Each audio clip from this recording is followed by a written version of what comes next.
안녕하십니까. 다양한 분야의 사람들을 만나 그들의 생각과 이야기를 들어보는 프라임 초대석 시간입니다. 오늘은 지역 정치인으로서 국회의원과 포항시장 후보로도 출마해 지역민들에게 이미 잘 알려져 계신 허명한 박사님을 만나보도록 하겠습니다.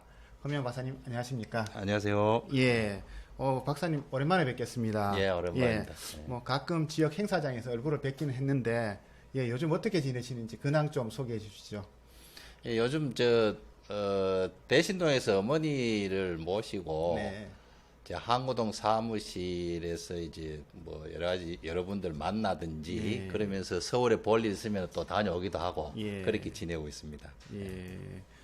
항구동 사무실 갖고 계시다는데 거기서는 무슨 일을 하는 사무실인가요? 저 개인 사무실이죠. 아, 뭐 개인 책도 사무실. 읽고 사람들도 만나고. 예, 박사님, 제가 우연찮게 유튜브 검색하다가 박사님께서 방송을 하시는 걸 봤습니다. 예, 예, 뭐 허명한 TV라고 유튜버로 나오셨던데, 예.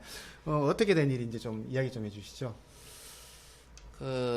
제가 그 케이블 TV의 패널로 이제 네. 주로 나갔는데 예, 예, 작년 그 MBN에 7월 달인가 제가 출마하고 안 불러줍디다. 예. 그때 기무사 쿠데타설. 예. 그 당시 패널 중에 저 혼자만 그건 쿠데타가 아니다. 기무사의 정상적인 업무다. 하고 했는데 그 당시 분위기는 완전 쿠데타로 몰아가는 사회적인 어떤 분위기였죠. 예, 그 이후에 저를 안 불러주니까 나갈 수는 없고 예, 그러다 보니까 어떤 우파적인 시각을 가진 정치인들의 언로가 막혔다. 이래서 유튜브가 좀 많이 이래 활용이 되는 그런 상황이었어요. 예, 그래서 저보고도 그 인터넷 신문사에서 한번 제의가 그전부터 왔는데 망설이다가 여건이 그러니까 한번 해보자 해서 현재는 뭐 매주 한 편 정도 예. 기준으로 해서 여러 가지 자유로운 이슈를 가지고 특히 어떤 이게 이제 좌파 우파 이렇게 이야기하면은 상당히 좀 싫어하는 그런 느낌도 갖는데요. 네, 이게 좀 이런 거는 시민 교육이 필요하지 않을까. 예, 예를 들어서 그 주 52시간 근무제 같은 경우 현재는 왜 좌파 정책이냐 하면은 52시간을 지키지 않으면은 근로기준법에 의해서 2년 이하 징역이나 2천만 원 이하 벌금을 처하는 게 이게 좌파 정책이고 우파 정책이라면은 그 처벌 조항을 뺍니다. 아, 예, 권장을 하는 거죠. 예, 그 시장에 권장을 하고 가이드라인을 제시하고 따라가도록 유도하는. 이게 좌파 우파를 구분하는 게 사실 우리 지금 북한하고 관계 때문에 종북 주사파라는 이 부분 때문에 조금 너무 민감한 것 같은데 예, 제가 원래 정책이 전공입니다만 정책에서는 좌파 우파라는 게 사실 이런 차이점이에요. 예. 그래서 이런 부분을 좀 여러 가지 현안 이슈에 대해서 자연스럽게 이야기를 하고 시민들의 어떤 이해 폭을 넓히는 게 좋지 않겠느냐 예. 이렇게 해서 한 지금 31탄까지 예. 해왔습니다. 예.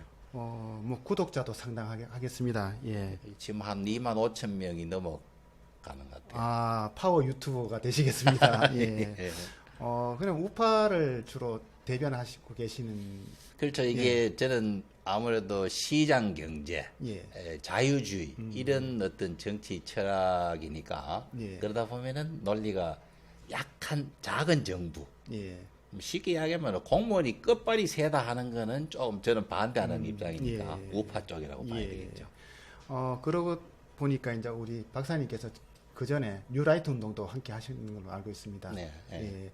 뭐 지금 또 어떻게 그쪽 이 연장선에 같이 계시는 건가요? 그러니까 제 기본적인 어떤 자유민주주의나 시장 경제 이런 철학에 맞는 어떤 모임이나 이런 거는 언제든지 가능하죠. 네. 근데 예를 들어서 뭐 강한 정부, 큰 정부를 주장하고 규제를 강화하고 하는 쪽은 아무래도 좀 서로 논쟁의 대책점에 서지 않겠느냐 이래 봅니다. 지금 뭐 포항의 가장 큰 이슈가 지진인 것 같습니다. 지진 이후에 그 지금 현재 특별법을 만들어 달라 이런 게 하고 있는데 우리 박사님 생각에는 어떻습니까? 지진이라든지 지금 뭐 정부 대책이라든지 우리 포항시가 요구하는 대책이라든지 이런 부분에 대해서 어떻게 생각하고 계십니까?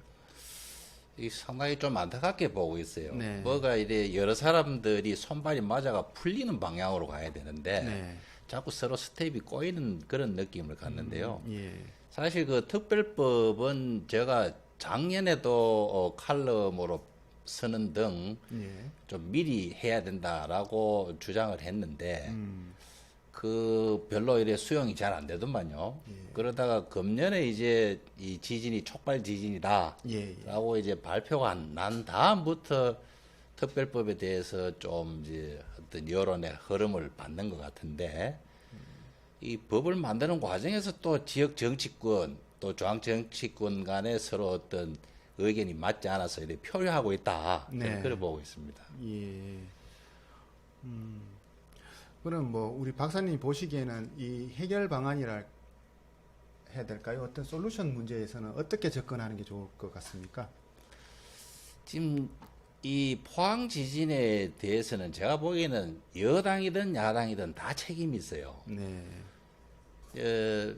사실 이거는 특별법으로 다뤄야 될 사안이고 네. 특별법으로 다루다 보면은 이게 소관 어떤 특정 상임위원회에서 할 수가 없습니다. 사실 네. 제가 그 중앙부처에서 실무를 봤을 때 제주특별자치도법 같은 경우도 여러 부처의 사항들이 그 특별법에 들어갑니다. 네. 그래서 단일 상임위원회에서 풀 수가 없고 예. 또 그 뒤에도 제가 저 한국지방서연구원에서 인구 100만 이상 대도시 특례법을 만들 때도 예, 예. 똑같이 여러 부처에 관련되는 사항이기 때문에 이런 경우는 특별위원회로 구성을 해서 네. 특위에서 심의를 해가 법사위로 보내서 본회의로 보내서 법률을 만드는 이런 과정이 맞고요. 이런 면에서는 지금 더불어민주당이 제2한 특위를 예. 구성하자 하는 예, 예. 의견이 맞습니다. 아, 그렇군요. 그리고 이제 특별법을 만드는 제가 김정재 의원이 만든 그 대표 발의한 법안도 봤는데 네. 그건 주로 그 세월호를 참고를 해가지고 예. 배보상 위주로 돼 있었는데요. 예, 예. 사실 이게 이 지역의 피해를 복구하는 그런 과정에서 관련되는 부처가 많습니다. 네, 맞죠. 그리고 무엇보다도 피해 주민들의 의견을 들어야 돼요. 네. 그래서 중요한 주민 설명회나 공청회 이런 과정을 전혀 거치지 않고 자유한국당 단독으로 대표 발의하는 바람에 이게 지금 다시 이제 바른미래당에서 네. 또 다른 법안이 이제 발의가 돼가지고 나중에 이제 병합이 되겠죠. 예. 그래서 그런 부분도 첫 특별법 발의 자체가 좀 지역민하고 호흡을 맞추지 못한 이런 점이 있지 않느냐 하는 거하고 전체적으로 이 특별법을 만드는 데는요 누가 그 키를 쥐어야 하냐면은 포항시입니다. 예. 이게 아까도 말씀드렸듯이 여러 부처에 관련되는 사항이기 때문에 중앙부처는 단일 부처가 할 수가 없어요. 예. 그래서 포항시가 종합행정을 하는 곳이니까 전체적으로 주민들 의견을 들어서 특별 법안을 만들고 이걸 산자부에 가든지 산자부가 영향 받기라면은 총리실에 이걸 담당하는 부처를 만들어 달라. 네. 이렇게 해서 정부에서 논의를 하고 이게 국회로 가서 국회에서도 특위에서 처리를 하고 이렇게 돼야 되는데 지금 이제 곧 6월 아닙니까? 예, 예. 국회가 그 패스트 트랙으로 지금 표류하고 있는 상황이고 금년 정기국회는 내년 총선이 있기 때문에 아무래도 좀 일찍 끝날 것 네. 같은데 자칫하면은 이게 이 포항 시민들만 진짜 우리끼리 하는 말로 이 낙동강 오리알 되는 거 아닌가 예. 하는 이런 걱정이 사실 많습니다. 예. 뭐 말씀해 주셨는데 그 박사님 말씀으로라면 이게 정치권에서 특별법을 먼저 만들 것이 아니라 이 포항시에서 이 특별법안을 만들어서 상향식으로 가야 된다 그렇게 그렇죠. 말씀하신 거죠. 예, 예. 예. 근데 뭐 김정재 의원 같은 경우에는 시간이 없다. 그래서 빨리 하기 위해서 자신이 특별법을 발의해가지고 상임위를 지정을 해서 한 거다. 예, 그러면서 민주당이 주장하는 특별위원회는 그 시간만 오래 끈다. 그렇게 주장하고 있는데 뭐 어떻게 좀 다르죠. 그게 예, 좀 시간이 예, 사실 법을 만드는 데는 국회의원 권한이 막강합니다. 예, 근데 제대로 잘 만들어주면 괜찮은데 그 내용이 배보상 위주로만 돼 있기 때문에 예. 실제 흥해 지역을 다시 복구하는 데는 국토부 사항도 있을 수 있고 환경부 사항도 있을 수 있고 또 행정안전부 사항 예. 뭐 여러 부처 사항들이 걸리는데 예. 이거에 대해서는 무엇보다도 피해 지역 주민들이 우리 이런 거 좀 봐주세요, 이런 거 챙겨주세요 하는 이런 수렴을 한 다음에 법안을 만들어야 네. 되거든요. 근데 지금 만든 내용이 그런 걸 전체 망라가 되지 않았고 또 국회 가서도 뭐 사안자 위에서 할 수도 있겠죠. 하지만 요즘 같은 이 시기에 공무원들이 자기 소관 사항 아니면 답변 잘 안 하려 합니다. 그러면은 이 사안자부 공무원 입장에서는 자기 거 아닌데 국토부 사항에 대해서 우리 이렇게 합시다라고 답변을 못 하죠. 네. 그러니까 결국은 뭐 이 특위를 구성해서 한 팀 만들어서 바로 처리하는 것이 오히려 더 신속한 거 아니냐. 아, 예. 제 실무 경험으로는 그렇습니다. 예, 그렇군요. 좀 전에도 뭐 내년 선거 때문에 막 원래 국회도 일찍 끝날 것 같다 우려를 하셨는데 그 전에 빨리 뭐 처리할 수 있는 방안이 없을까요? 그 지금이라도 지금 한 2주 전인가요? 예. 그 포항시에서 이제 첫 그 주민들 의견 예, 수렴하는 공청회를 공청회를 가졌습니다. 했고 제가 알기로는 포항시에서 이미 이제 법안 나름대로는 초안을 만들었을 거예요. 네. 이제 주민 의견 수렴을 한 상태에서 이제는 그 법안을 들고 빨리 중앙부처 쫓아가서 해달라고 울어야 됩니다. 이게 가만히 있으면은 중앙부처에서 어느 부처가 책임지고 해줄 부처 아무도 없습니다. 이거는. 예, 그렇군요. 예, 이번에는 이제 뭐 지역 경제 문제 조금 한번 예. 여쭤보겠습니다. 예, 뭐 지금 뭐 포스코만 호황이고 지역은 뭐 불황이다 이런 이야기도 나오고 있는데, 뭐 지금 포스코를 제외한 나머지 철강 기업들은 지금 굉장히 어려움을 겪고 있다고 이렇게 지표들이 나오고 있습니다. 뭐 이런 부분에 대해서 지역을 좀 활성화시킬 수 있는 방안이라든지 이런 부분에 대해서 혹시 생각해 보신 게 있습니까? 예, 사실 제가 처음 이 지역에 정치한다고 왔을 때부터 뭐 계속 이야기했던 부분인데 포항 지역 경제는 포스코 단일 축에 완전 의존하고 있어요. 네. 그럼 그럴 수밖에 없는 구조냐 하면은 그건 아니거든요. 무엇보다도 강한 바다를 끼고 있습니다. 예. 이 바다가 대양으로 뻗어나가는 천혜의 조건이고 예.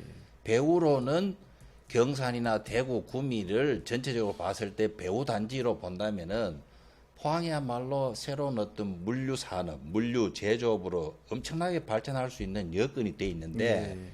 이 지역의 그동안 정치 지도자들이나 경제 지도자들이 포스코에 너무 안주한 거죠. 그래서 지금 이제 제가 작년에 유라시아 그 관련해서 네. 문재인 대통령이 포항에 그때 방문하셨고 예, 예. 또 러시아에도 극동부 장관이 그 아주 실세입니다. 네. 그분도 오셔가지고 이야기를 할 때 보니까 아마 제가 알기로는 역대 어느 대통령보다도 포항에 대해서 그렇게 지원해주라고 하는 대통령은 없었어요. 네. 박근혜 정부보다도 문재인 정부가 더 강하게 지난번에 이야기를 했는데 요는 그걸 과실로 엮어내는 예. 실제 열매로 따먹는 이런 부분에 대해서 이 지역에서 정말 제대로 그 방법을 알고 그걸 하나하나 실현해 나가는 예. 이런 부분을 하고 있느냐 했을 때 저는 회의적으로 답변할 수밖에 없고 예. 그렇기 때문에 이 지역 경제가 포스코에 그대로 영향을 받는 아주 취약한 경제 시기를 보내고 있지 않느냐 예. 이래 봅니다. 예. 방금 또 바다를 이야기해 주셨는데, 바다 이야기가 나오고, 이제 러시아 작년에 러시아 분들 왔다 가시고, 지역에서 이제 영일만항을 물류항으로 대북방항으로 키우겠다. 그리고 대통령께서도 지원해 주겠다라고 이야기했습니다. 그러면 그 결실을 아까 따먹을 수 있어야 된다고 네. 말씀하셨는데, 그러면 어떤 준비들이 필요하겠습니까? 결국 포항 시민들의 인식인데요. 예. 저는 이런 이야기를 합니다. 이 지도를 세계 지도를 보면 우리가 지금 동쪽, 동서, 남북, 이 북쪽 위로 가 있죠. 예. 이 지도를 이렇게 한 90도 바꾸면은 이 포항이라는 곳이 블라디보스톡을 통해서 저 유럽까지 중앙아시아 지나서 유럽까지 연결되는 바로 최전선이 됩니다. 지도를 한번 그렇게 예. 이렇게 세워놓고 한번 보십시오. 네. 지금 지난 정부 때도 그랬지만 지금 문재인 정부도 똑같이 이 유라시아에 대한 정책에 대한 비중을 그대로 유지하고 있고 예. 중국도 1대1로 이렇게 있고 제가 저 박근혜 정부 때 서울 신라 호텔에서 유라시아 그때 한 54개국이 모인 이런 예. 회의도 가봤는데 서로 간의 교역에 대한 열망이 아주 강합니다. 그리고 거기에 한국에 대한 기대, 한국 제품에 대한 인기 이런 거는 상상을 우리가 할 수 없을 정도로 아주 좋아요. 예. 그래서 이런 부분을 우리가 뚫어 나가는 그 전초기지로서 포항이 제일 기본이 블라디보스톡하고 항로를 개설하는 거죠. 네.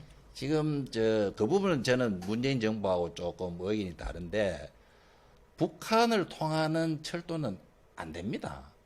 왜냐하면은 그 철도 자체가 워낙 기반이 노후화돼 있기 때문에 가다가 전기가 끊기면은 서고 아니면 기반이 약해져서 시속 10km 정도 겨우 달리고 이렇기 때문에 철로가 당장은 절대 안 되기 때문에 지금 가능한 거는 해로고 예. 해로에 항로를 연결한다 하면은 포항이 컨테이너 부두를 가지고 배후 단지를 가진 최적의 항구죠. 예. 그래서 블라디보스톡하고 연결하는 이런 부분을 조속히 실현하는 것이 그 첫 스텝이 되지 않겠느냐 네. 이렇게 이야기하죠.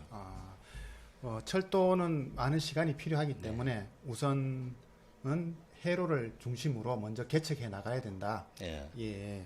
그 이제 에피소드가 하나 있는데 제가 그때 2015년에 유라시아 그 블라디보스톡에서 베를린까지 한 20일 동안 철도로 여행을 한 그 예. 있죠. 국가적인 어떤 사업을 했는데 그때 우리가 북한의 제 이야기를 도라산역에서 저 하산까지 네. 우리가 북한 땅은 내리지도 않고 예. 그대로 통과만 하게 해달라. 그 대신 당신들 필요한 돈 우리가 지불하겠다. 예. 했는데도 김정은 정권이 응하지 못한 이유가 아까 말씀드린 네. 철도 인프라가 안 돼 있기 때문이에요.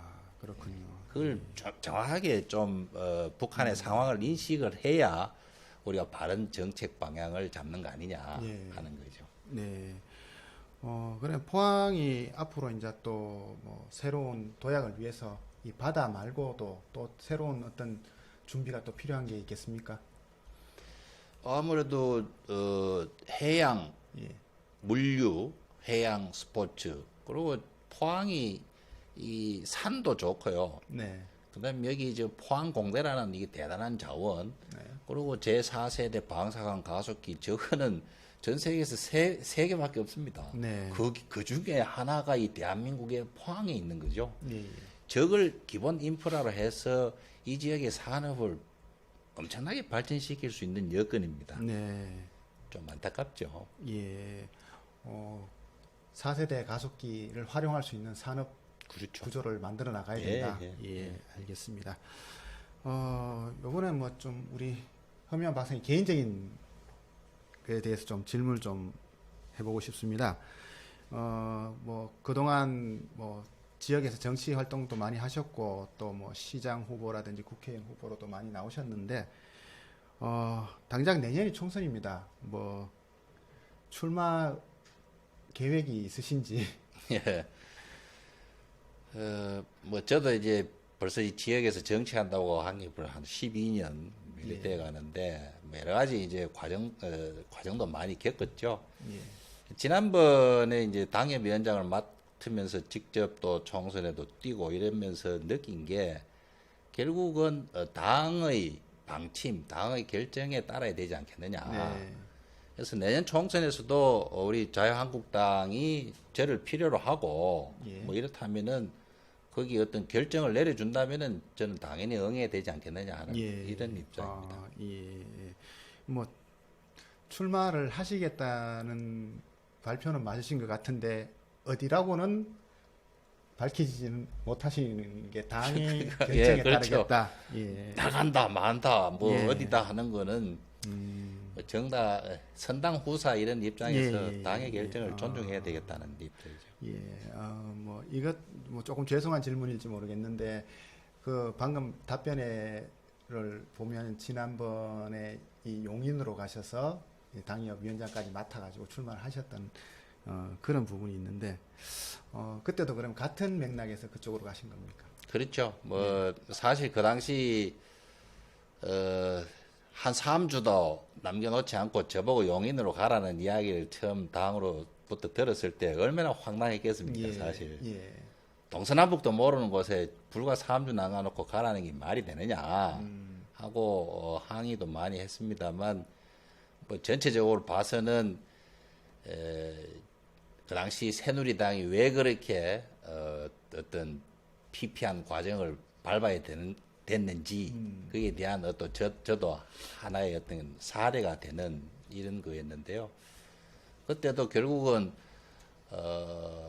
사실 수도권을 가보니까 이게 어떤 지역 연구보다는 경쟁력 위주로 공천을 하는 지역입니다. 네. 수도권은. 그래서 저도 당에서 아끼는 그런 재원으로 분류를 했기 때문에 네. 그쪽은 취약 지역이니까 한번 가서 고생을 해달라 했기 때문에 제가 응하긴 했는데 좀 일찍 했으면 몰라도 불과 3주 만에 해가지고 네. 선거 운동 거의 뭐 한 13일 정도밖에 못했어요. 예. 뭐 당의 결정에 따르시겠다라고 방금 말씀도 하셨는데 그래도 솔직히 뭐 마음으로 내가 여기 나왔으면 좋겠다 하는 데는 있지 않을까요? 뭐 지난번처럼 또 네. 용인 다시 해준다면 또 그쪽을 또 다시 가셔야 된다면 그것도 또 좀 네, 그거는 불편하실 것 같은데. 제가 사실 뭐 이해를 해주시면 고맙지만 안 해줘도 별 수 없는 게 그 어머니 연세가 이제 83세고 예. 지금 대신동에 혼자 계세요. 네. 특히 지난번에 지진이 났을 때 예, 예. 그 냉장고가 막 엎어지고 안에 뭐 엄청 내용들이 쏟아지고 벽걸이가 떨어지고 해도 아, 많이 놀라셨겠습니다. 그걸 누가 다시 걸어주고 할 사람이 저밖에 없어요. 예. 그래서 아무리 정치도 좋지만 이거는 인간의 도리가 아닌 것 같다 해서 예. 당에 이야기를 하고 뭐 나는 뭐 무조건 고향 가겠습니다. 예. 해서 이랬기 때문에 이번에 또 뭐 새로 어디 걸로 가라 소리는 안 하겠죠. 예, 알겠습니다. 뭐 앞으로 그러면 지역에서 계속 정치 활동 하실 거라고 보고 앞으로의 계획을 어떻게 가지고 계시는지 한번 또 얘기해 주세요. 여러 가지 그 지역 현안에 대해서는 계속 관심을 갖고 네. 챙기고 있습니다. 지금 뭐 남구의 그 열병합 발전소 예. 그것 때문에 문덕 지역 주민들이 상당히 지금 좀 스트레스를 받고 있고 저 부분을 어떻게 풀 건지 또 한 2년 전에 구무천 수원 문제 예. 그 형산강이 뭐 수원으로 번복이 됐다 하고 했는데 지금 잠잠해요. 예. 그런 중금속 오염에 대해서도 지역에서 어떤 그 뒤에 팔로우업이 되는 게 없고 당장 뭐 우리 저 북구 지역은 지진 피해 복구에 관한 이런 사항들 그래서 여러 가지 지역 현안에 대해서 저 나름대로 역할을 좀 하고 중앙당의 어떤 도움이 필요하다 아니면 정부 부처의 어떤 의견 제시가 필요하다면 그런 부분은 계속 역할을 해야 되지 않겠느냐 예. 이런 생각입니다. 예, 알겠습니다. 예, 마지막으로 이제 우리 포항 시민들께 뭐 하고 싶은 말씀이나 그런 부분 있으면 정리 좀 해주시죠. 네, 제가 뭐 공직에서 사표를 내고 포항 지역을 위해서 뭐 그게 결국 나와서는 다 국가를 위해서 하는 일이라고 그렇게 생각을 합니다만 이 12년이 됐습니다. 그동안 지역 시민들 여러 가지 선후배들하고도 같이 어울리고 이런 시간을 보냈습니다만 아무래도 또 중간에 어떤 정치적인 우여곡절도 겪다 보니까 좀 더 친밀한 이런 시간을 가지는 것이 상대적으로 약했지 않느냐 이런 느낌을 가집니다. 그래서 계속 지역에서 활동하면서 뵙게 되면은 항상 반갑게 저를 맞아주시면은 하는 그런 좀 조그마한 소망도 가져봅니다. 네, 바쁘신 시간에도 저희 프라임 초대석에 나와주신 허명한 박사님께 다시 한번 감사 인사를 드리면서 이 시간을 마치도록 하겠습니다. 네, 박사님 오늘 감사합니다. 네, 고맙습니다. 예.